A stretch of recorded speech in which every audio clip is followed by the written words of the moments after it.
للاسف اغلب الناس خصوصا في الوطن العربي لما بيكون عندهم فكره ليها علاقه بالتكنولوجيا مش بيركزوا غير على الجانب التقني بس للمشروع، وبيغفلوا جوانب تانية كتير جدا مهمه. علشان كده في افكار بتبقى حلوه من حيث كفكره، ولكن لما تيجي تطبق ما بيكونش ليها مردود مالي كويس او مش بتحقق ارباح. علشان كده مهم ان انت تستعين بخبراء واستشاريين ومكاتب متخصصه في دراسات الجدوى علشان تدرس كل الجوانب الخاصه بالمشروع بتاعك وفكرتك.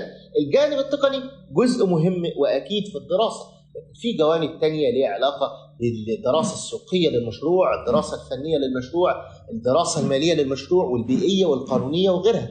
مهم جدا ان انت تستعين بمكاتب زي دي هتفيدك بشكل كبير. مكتب زي بناء ودار الخليج، المكاتب دي موجوده في السعوديه. مكتب زي ارتقاء لدراسات الجدوى موجوده في مصر. مكتب زي مشروعك لاداره المشاريع موجوده في الامارات. الاستعانه بالمكاتب دي هتساعدك بشكل كبير في وضع بزنس موديل للمشروع بتاعك، في دراسه كل الجوانب الخاصه بالمشروع علشان فكرتك التقنيه سواء ويب سايت او اي كوميرس او ابلكيشن بيقدم فكره معينه تحقق المردود المالي المطلوب.